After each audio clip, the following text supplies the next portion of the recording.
We'll be starting the session in just a moment. If you have any connection or technical issues, try refreshing your browser first. If this doesn't work, please go to the Help Desk by clicking Sessions on the left or click the People tab on the right and search Help Desk to send a private message. Thank you so much for joining us.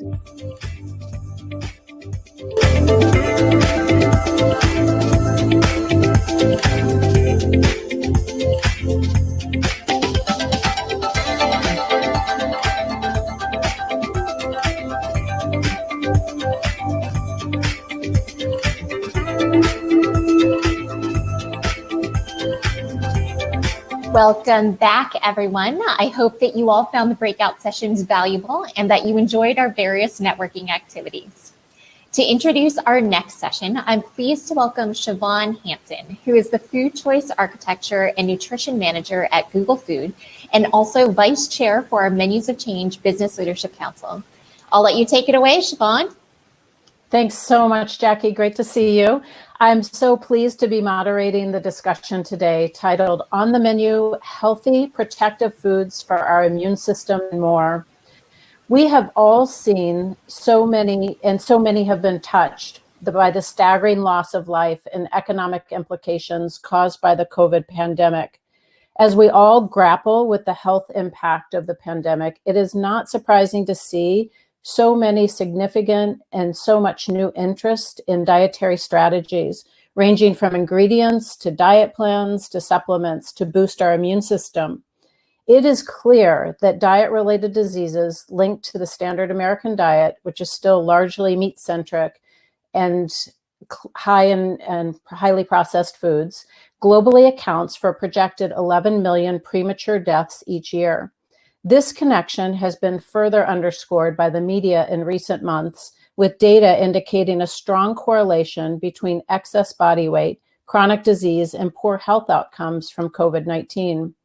Today's session will break down some basic facts about the food you eat and how the foods can play a role in establishing a healthy immune system. We'll look at what we know and what we don't know about the positive health impacts of specific foods and dietary patterns.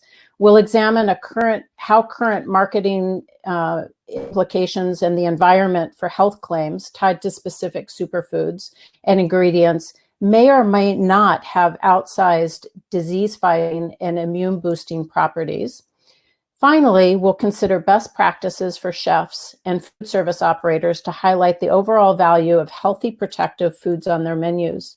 We recognize that it not only takes nutrition science experts to determine how food and diet play an important role in health outcomes, but importantly, how critical the role of chefs are, whether it be in a home setting, a restaurant menu, a workplace setting, truly wherever people are eating food, to determine how the food we ultimately enjoy ends up on our plates and is part of our daily routine. For this session, for the next 30 minutes, we'll split up amongst 3 different speakers, amazing speakers, and I will introduce each one of them throughout the session. We won't have time to facilitate Q&A, but you can engage with our speakers in small group discussions and chats after the session. So first up, I'd like to welcome Wafai Fauzi. Dr. Fauzi is a professor of nutrition, epidemiology, and global health at the Harvard Chan School of Public Health.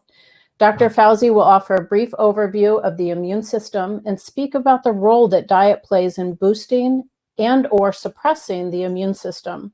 Dr. Fauzi, welcome, and over to you. Great. Thank you so much, Siobhan. Good morning, good afternoon, and good evening to you all. It's a pleasure to be with you today and contribute to this session on protective foods and our immune system.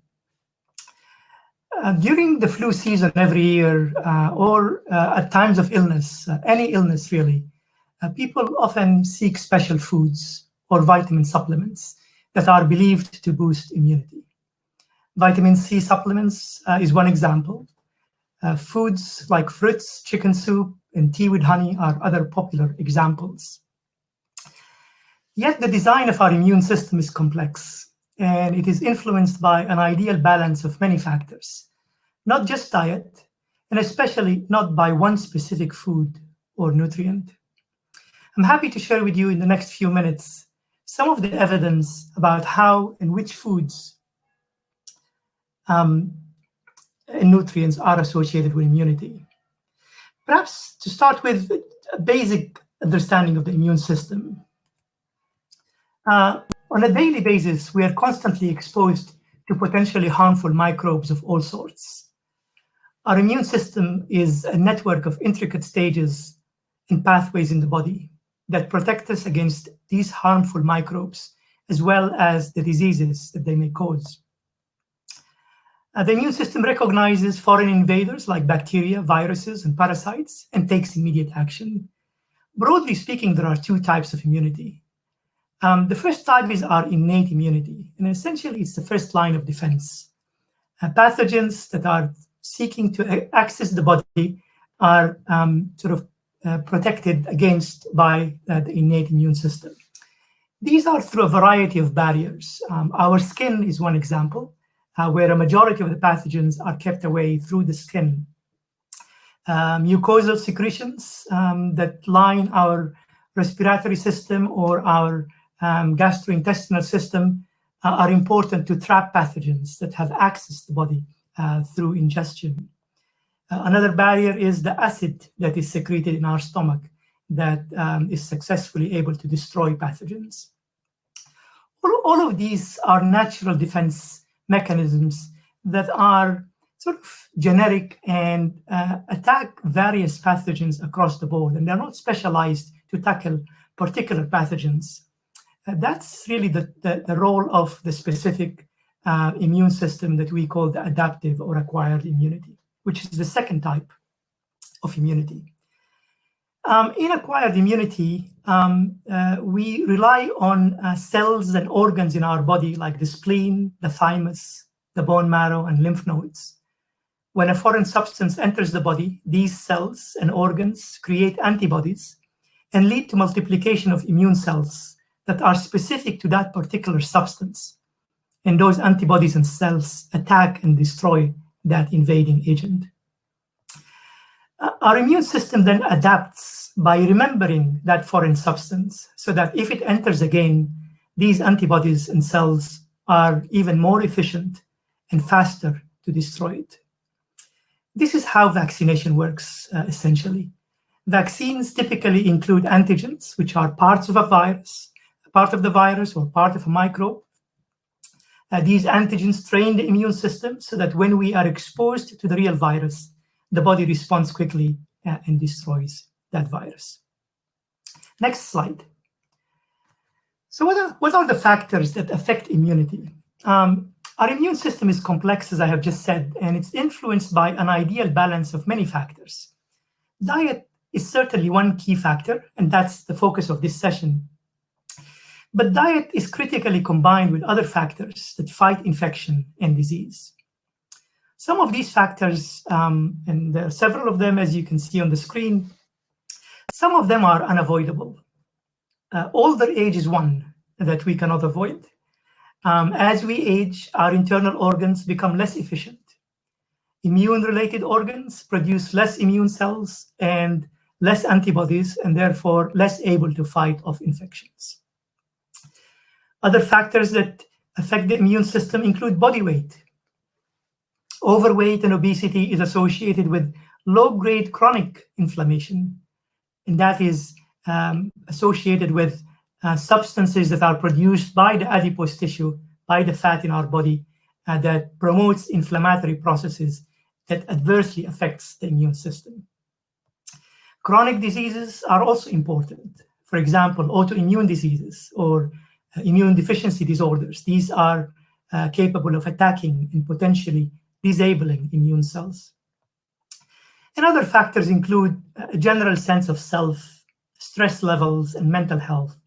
All these are able to affect our immunity and therefore our ability to fight off infections and other diseases. Next slide, please. An often asked question is, can we strengthen our immunity through food and nutrition? And the answer is absolutely yes. A follow-up question that usually comes is there such a thing as an immune-boosting diet? And here, I'd say the answer is a bit mixed. So in the next couple of minutes that I have, I want to share just 3 key messages. First, there is plenty of evidence that low intake of certain nutrients, particularly vitamins and minerals, can impair the production and activity of immune cells and antibodies. Individuals who have limited consumption of one or more of these nutrients are likely to be at a greater risk of various bacterial, viral, and other infections. Conversely, infections, chronic and severe infections, lead to nutritional disorders. And this is a vicious cycle. So poor immunity leads to poor nutrition, and the cycle can continue until it is interrupted. With respect to viral infections, such as coronaviruses, there is particularly more evidence about the role of vitamin D, vitamin C, and zinc in reducing the risk of infections or reducing the severity of disease among those who do become infected. An obvious statement is that our menus are made of foods and not individual nutrients. So my second message is that there is no single food that is adequate by itself to boost immune function, to help us avoid infections, and to stay healthy. A balanced diet is essential. We need a diet that's diverse, that provides a good balance of all the essential nutrients. A healthy diet includes a mix of healthy foods such as fruits, vegetables, whole grains, legumes, and nuts, and moderate consumption of fish, dairy foods, and poultry. A healthy diet also entails minimizing the intake of unhealthy foods, including red meat, processed meat, refined carbohydrates, and sugar. I'll leave it at that, as I know Eric and Robert will address the role of diet more in the next few minutes. Finally, a word on supplements. Dietary surveys in the US and elsewhere around the world show that most people are consuming diets that do not meet national guidelines, either because of limited availability of healthy foods or because they are costly. Therefore, many people are not consuming optimal quantities of essential vitamins and minerals. The ongoing pandemic that we are in makes consuming a healthy diet even more difficult for many reasons. We are not aware of sort of good data on the effect of nutritional supplements on the risk or severity of COVID-19. Yet, in light of the food insecurity that is prevailing, and out of prudence, many may choose to take certain supplements to help fill some gaps in their diet. Typically, this may be consuming a daily standard multivitamin supplement while avoiding megadose supplements and any supplements that promote wild health claims. However, it's really important to note that supplements should not be considered as substitutes for a good diet, because no supplement contains all the benefits provided by healthy foods. In conclusion, I'd like to briefly recap a couple of points. First, in order to stay healthy, we need to take care of our immune system. Second, one powerful means to do so is by shifting our eating to a more healthy diet. And finally, for optimal immune function, we need to maintain an overall healthy lifestyle, getting enough sleep, following an exercise regimen, avoiding smoking and excess alcohol, and keeping stress levels in check. Of particular relevance to COVID-19, practicing good hygiene, physical distancing, and wearing masks are really critical. Thanks again for the opportunity to be with you, and I wish you all the best in the weeks and months ahead. Thank you so much, Dr. Fauzi. Your overview of the immune system was so helpful, and as it provides the context we all need to consider foods and the menus that will support a healthy immune system. It seems so simple, but there are a lot of things that we need to follow. I heard vitamins and minerals, a balanced diet, no single food, lots of diversity. These are not the easiest things to accomplish, but we'll hear more from our speakers. Up next, we've got Eric Rim.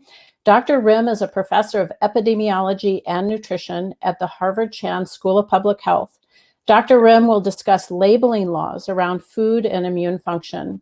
He will showcase the gap between the science and what people believe to be true and give us a good idea of what we should be aware of when selecting foods the next time we're in the marketplace, or for any of our chefs who are in the back of the house dreaming up their next menus. Dr. Rim, the floor is yours. Thank you, Siobhan. It's really great to be here. Although I'd much rather be in upstate New York at the beautiful Culinary Institute campus than in my 10 by 25 foot study. So Dr. Fauzi really gave a spectacular summary of the complexities of the diet and all the different factors that impact immune function. I assume most of you are chefs and work in the food business, but most of your clients get their information from books like this. Unfortunately, Dr. Fauzi can't talk to the entire country and can't talk to all of your clients. So there is a tremendous amount of confusion, and some of that confusion comes from books that are otherwise potentially healthy diet books, trying to have people lose weight or give people a better immune diet, as some have been sold. And there is obviously a lot of confusion, and there's a lot of problems with, is this fat or is this real? And for those folks that don't read books, which is probably where most people now in the United States come from, they're getting their information from Netflix and from documentaries on food. And these run the huge gamut of some that have spent years documenting the science, trying to really put together what is true science between food and immune function and food and health. And ultimately, more of which are just people going on ego trips and making movies about food. But it really does lead to a tremendous amount of confusion when a person walks into a restaurant, or when a person orders a food online, or when someone's making their own choice for how to choose a healthy diet because of all of that that's out there. So ultimately, the question is, when a person is sitting down to decide what to eat, and they're leaning a little bit more towards the left, thinking, I want to have something that reminds me of my childhood, my grandmother making apple pie, a holiday, something that's sweet, something that tastes good, versus the right side, which we would say this is a more balanced diet, has fruits and vegetables, that has healthy proteins. So the challenge ultimately is how, when someone's thinking about immune function, or if they're thinking about overall health, how are they making these choices? And is the choice made in the moment, in the second they see the menu, or does someone come in intentionally or choose your restaurant intentionally because of what you have to offer? And I have to say, unfortunately, the real confusion comes from a little bit around regulation in this country. And let me show you what I mean by that. This is, let's see, yeah, next slide, thank you. So most of you who follow the National Football League know who Tom Brady is, and Tom Brady really got raked over on Twitter and social media because he put out this supplement in March and April after the pandemic came to be. And this was his immunity supplement, essentially to improve immune function. If you just look at the bottom sentence, it says, we're kicking off the collaboration with Protect, which is their way of putting some sort of medical halo around this. It's a new immunity blend to help your immune system rebound from stress, function, and at its best. Now, to market a supplement in this country, you actually can say just about anything you want, and it's not regulated. Usually there's a little star in the bottle, and if you turn the bottle around, it'll say, this statement has not been evaluated by the FDA. So, which means that this is not a pharmaceutical, it's a supplement, and supplements can be, I mean, you can't say you will protect someone from cancer, but you can have these types of health halo phrases, which says this is, helps you rebound from stress, function at its best. And it almost gave the impression like this will help protect you from COVID, or will help protect you from the symptoms in COVID, when there's obviously no scientific evidence. So how does that impact you in the food world? Well, it actually ties in pretty closely. This is an example of 3 different bottles. The one on the far left is one you're quite familiar with, ground turmeric.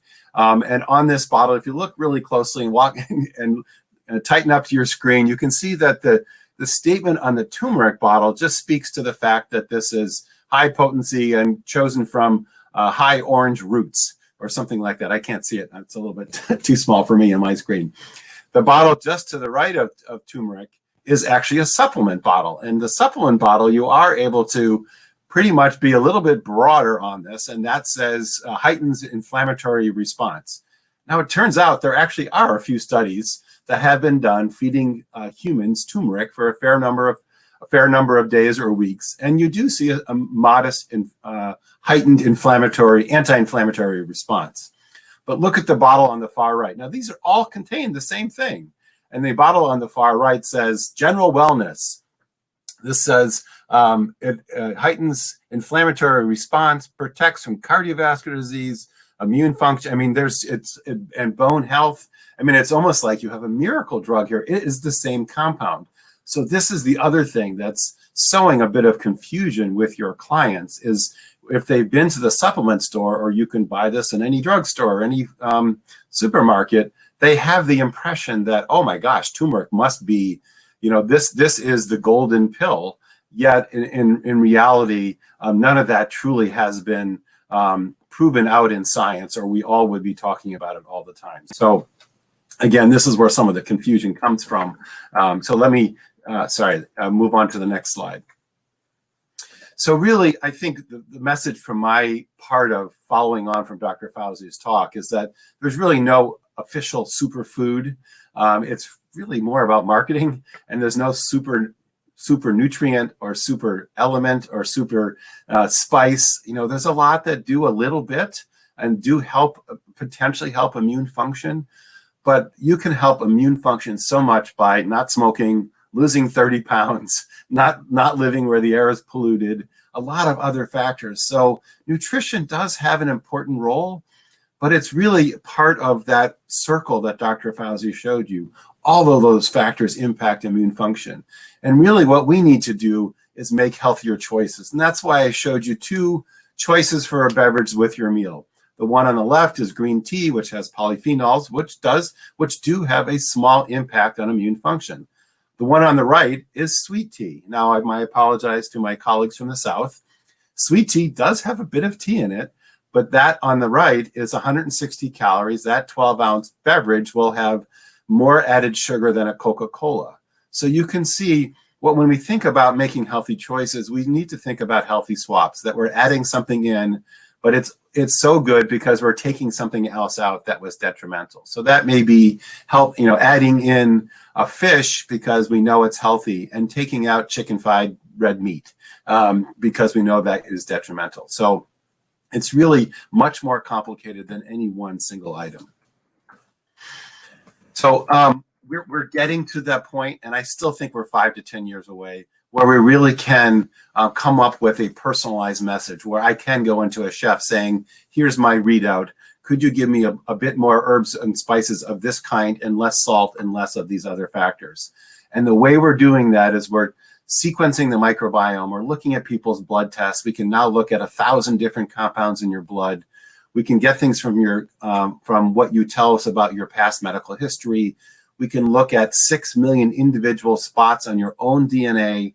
We can measure your body weight, and all those factors can then be put into an algorithm where we will be able to tell you a bit more. We're nowhere near that now, but we're getting close, and give us 5 to 10 years and we'll be able to help you a bit more with immune function. So for now, just my last slide, let's end with this.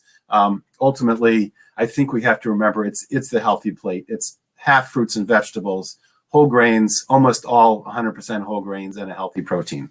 Thank you very much for your time.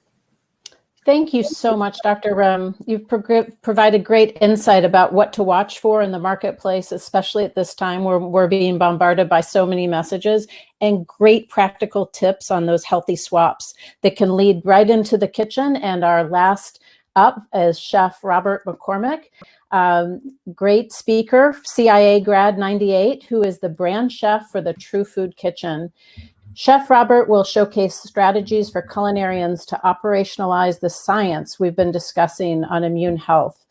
And this includes how to tell a story about the use of unique, nutritious, and delicious ingredients, and how to build an appropriate menu for your guests.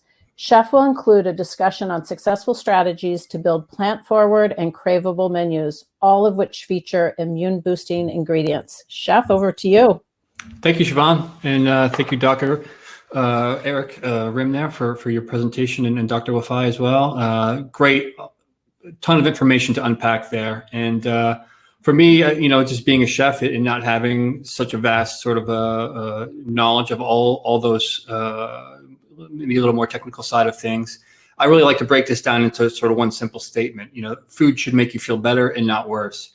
And knowing that there's a larger sort of lifestyle piece around all this, but us as chefs have like a pretty important role to play when it does come to food. It's just something that we do, 2 and 3 times a day. Everyone comes to the table and eats.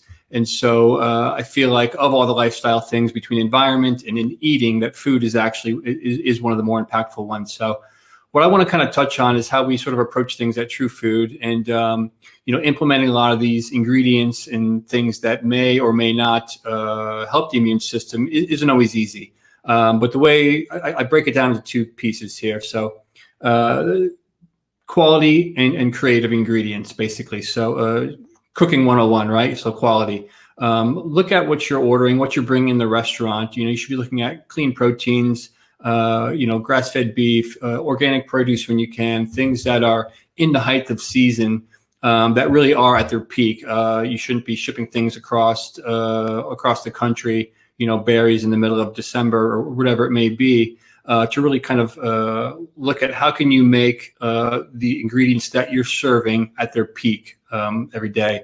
The analogy I always use is like, in old school sort of combustion engine, internal combustion engine in a car that uses, like premium gasoline.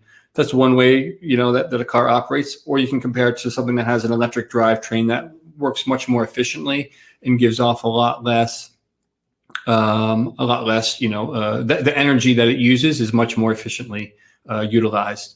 And I think you can kind of equate that into some of these ingredients. It's essentially fuel that's going into your body, and your body needs to use it efficiently so that you can have more energy in the day. Like back to what I said first, food should make you feel better and not worse. And so the other part of that is taking these quality ingredients and giving them sort of a creative, appealing twist to them so that people actually are into it.